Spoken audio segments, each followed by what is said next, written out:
Good morning प्यारे बच्चों, कैसे हो आप सब। हाँ जी बच्चों, तो पढ़ाई तो चल ही रही होगी आपकी। हाँ भाई, कोरोना वायरस की वजह से आप पढ़ ही नहीं पा रहे होंगे क्योंकि स्कूल ट्यूशन तो सब बंद है, ना आपके पास बुक्स होंगी। तो बच्चों, मेरा नाम शिवानी, मैं आपके लिए हमारी टीम मिलके आप लोगों के लिए एक छोटा सा लाइव सेशन लेकर आए हैं, जिससे कि आप लोग घर बैठ के आराम से सेफली आप मैथ्स वगैरह पढ़ सकते हो और अच्छे से चीज़ों को समझ सकते हो। ठीक है बच्चों, तो मैं आपका 9th क्लास में जो चैप्टर नंबर 2 है पोलिनोमियल, तो आपके लिए वो लेकर आई हूँ बच्चों। चलते हैं ज़रा इधर, क्लास 9th का चैप्टर 2 पोलिनोमियल। ओके बच्चों, तो पोलिनोमियल के बारे में आपने थोड़ा बहुत शायद 8th क्लास में भी पढ़ा होगा बच्चों। पोलिनोमियल को हिंदी मीडियम वाले बच्चे जो है वो टेंशन ना ले बेटा। हिंदी मीडियम हम लोग जो चैप्टर पढ़ेंगे वो बाइलिंगुअल पढ़ेंगे, वो इंग्लिश मीडियम भी होगा और वो हिंदी मीडियम भी होगा। ठीक है बच्चों, तो मैं आपको बताती हूँ कि पोलिनोमियल का मतलब क्या होता है। पोलिनोमियल का मतलब होता है बेटा हिंदी में बहुपद। पोलिनोमियल को हम हिंदी में बोलते हैं बहुपद। पोलिनोमियल को बोलते हैं हिंदी में बहुपद। अब बेटा बहुपद को भी क्या बोलोगे, आप कहोगे कि मैम बहुपद का मतलब क्या होता है। तो आपको मैं बताती हूँ कि बेटा इसको हम क्या करते हैं, हम इसको 2 पार्ट्स में डिवाइड कर लेते हैं। एक आपका बनता है बहु और एक इधर आपका बनता है पद। ठीक है बच्चे, तो बहु को आप बोल सकते हैं मैनी, बहु का मतलब होता है मैनी, और पद को आप लोग काउंट कर सकते हैं टर्म। पद का मतलब होता है टर्म। अब आप बोलोगे कि मैम मैनी तो हमने पढ़ा हुआ है, मैनी का मतलब तो होता है कि एक से ज़्यादा चीज़ें, उसको हम बोलते हैं मैनी। मैं कहूँगी बेटा वेरी गुड, आप लोगों को तो पता है भाई, बड़े समझदार बच्चे हैं आप लोग।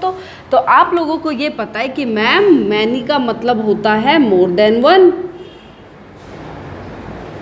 देन वन या फिर ग्रेटर देन 1। ओके बच्चों, तो आप बोल सकते हो कि मैम मैनी का मतलब हमें पता है कि जो चीज़ें मोर देन 1 होती है।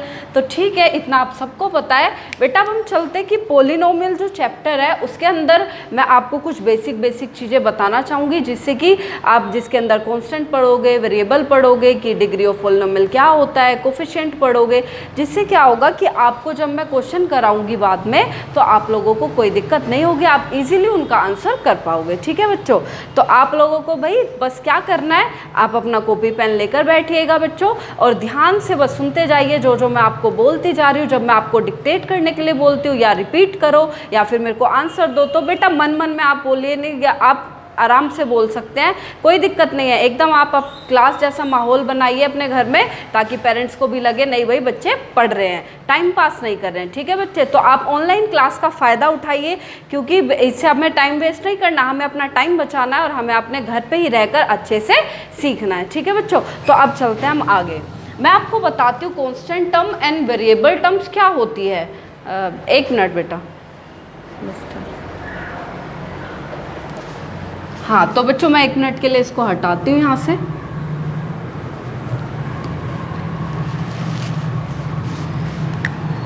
मैंने आपको कांस्टेंट और वेरिएबल के बारे में बताया, तो मैं ज़रा लिखती हूँ 1 मिनट।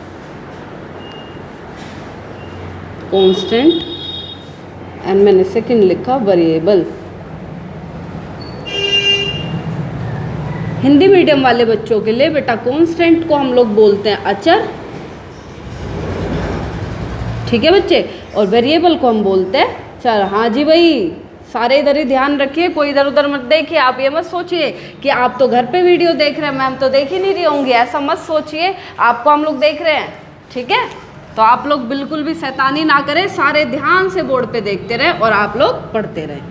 हाँ जी, चलते हैं कांस्टेंट और वेरिएबल टर्म्स। बेटा कांस्टेंट टर्म्स क्या होती हैं, आप बोलोगे कि मैम कांस्टेंट टर्म तो वो होती है जो कभी बदल ही नहीं सकती। वेरी गुड भाई, सही बताया आप लोगों को। तो और मैं बोलती हूँ कि बेटा कांस्टेंट टर्म के एग्जांपल बताइए।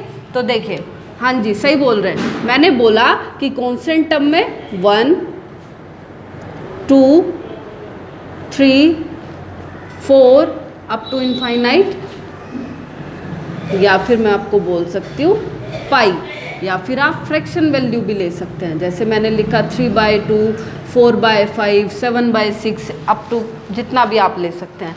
अब आप बोलोगे कि मैम ये कैसे।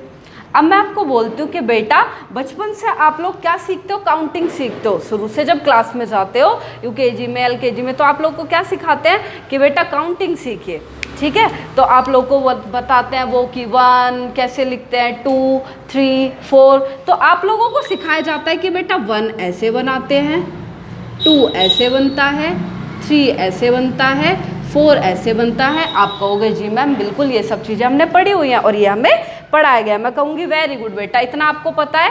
तो अब देखिए, अब मैं आपसे बोलती हूँ कि बेटा 1 लिखो, तो आप लोग क्या करोगे, एज इट इज़ अपनी कॉपी में 1 ऐसा बना दोगे।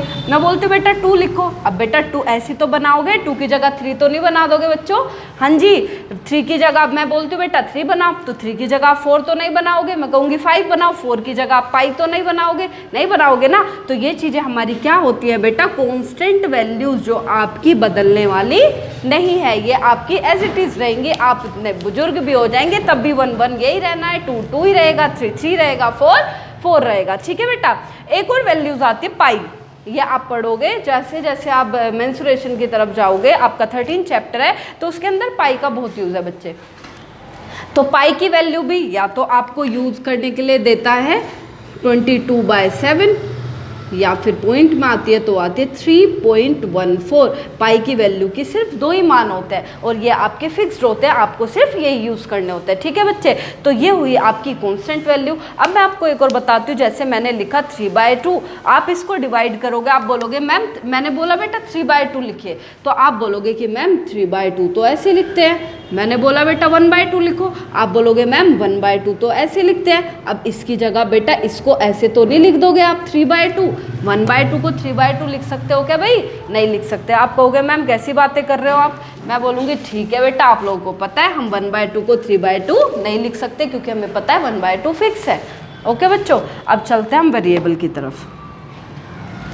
वेरिएबल क्या चीज़ें होती है बेटा, जो आपकी फिक्स नहीं होती, जो आपकी फिक्स नहीं होती। कांस्टेंट वैल्यू आपकी फिक्स होती है और जो वेरिएबल है वो नॉट फिक्स्ड होता है,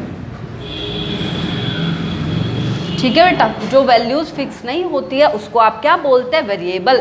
जो समय के साथ साथ, जैसे हमारे साथ भी आप अपने प्रैक्टिकल लाइफ को लेकर चलेंगे तो समय के साथ साथ हमारे साथ भी अप एंड डाउन्स आते हैं, सेम चीज़ इन वेरिएबल्स के साथ होती है।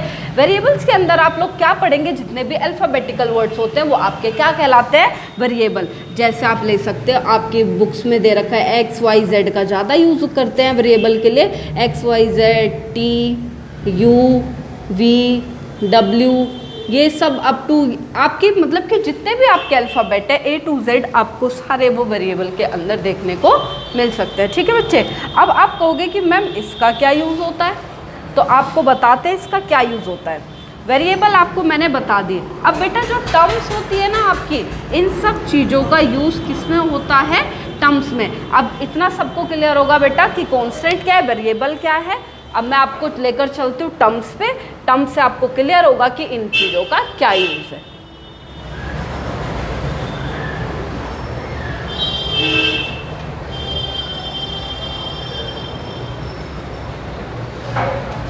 मैंने आपको कांस्टेंट पढ़ा दिया, मैंने आपको वेरिएबल पढ़ा दिया, अब मैं आपको बताती हूँ टर्म्स क्या होती हैं।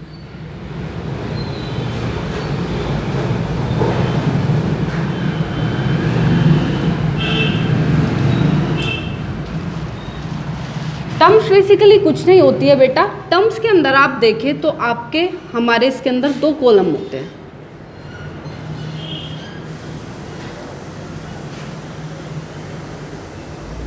दो कॉलम क्या होते हैं, एक आपका होता है कांस्टेंट का और दूसरा कॉलम आपका बनता है वेरिएबल का, ठीक है बच्चों। एक कांस्टेंट का होता है और एक वेरिएबल का। तो आपको मैं बताती हूँ कि कांस्टेंट और वेरिएबल है क्या। तो टर्म्स का मतलब जैसे मैंने लिखा 2x, तो बेटा मैं इस कॉलम के अंदर आपको लिख के बताती हूँ 2x। तो आपको पता है 2 क्या है, आपका कांस्टेंट है और x आपका क्या है, वेरिएबल है। मैंने अभी आपको बताया था कि 2 आपका कांस्टेंट है और x आपका वेरिएबल है। तो आप कुछ नहीं, आप बोल सकते हैं कि मैम टर्म्स तो कुछ भी नहीं है। टर्म्स क्या है, कांस्टेंट और वेरिएबल का मल्टीपल है।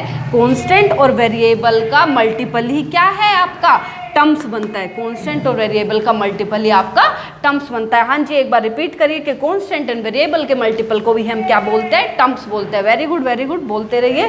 हाँ जी ठीक है, अब चलते हैं बेटा टर्म्स के बाद अब हम चलते हैं आपका पोलिनोमियल पे।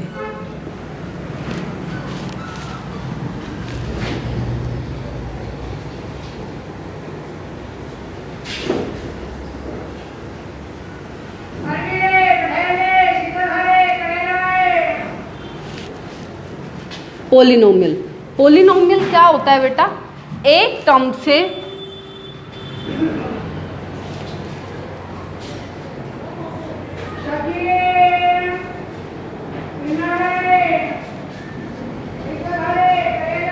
पोलिनोमियल होता है आपका जैसी एक से ज़्यादा टर्म होती है उसको हम क्या बोलते हैं, पोलिनोमियल। फॉर एग्जाम्पल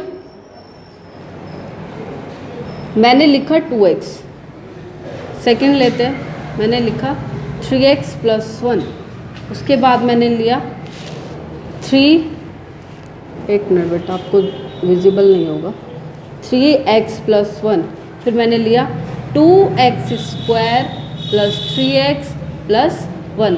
तो यहाँ पर आपकी एक टर्म हो गई, यहाँ पे आपकी 2 टर्म हो गई, यहाँ पे आपकी 3 टर्म हो गई। तो मैंने बोला मोर देन 1 टर्म होती है आपका क्या बन जाएगा, पोलिनोमियल। तो आप बोलोगे ठीक है मैम यहाँ पे एक टर्म है, ये आपकी क्या है बेटा, एक टर्म, और इसके साथ हमने ऐड कर दिया तो ये क्या बन गई, सेकेंड टर्म। यहाँ पर हमारी ये कंप्लीट एक टर्म है, फिर ये आपकी क्या है, सेकेंड टर्म है, और उसके बाद ये आपकी क्या बन गई, थर्ड टर्म। यानी कि एक टर्म से आपने देखा जैसी जैसी टर्म जुड़ती जा रही है तो इन्हीं को आपका क्या बोलते हैं, पोलिनोमियल। जैसे एक से टर्म्स आप ऐड करते हो तो वो आपका क्या हो जाता है, पोलिनोमियल। ठीक है बच्चों, अब हम चलते हैं आपके आगे।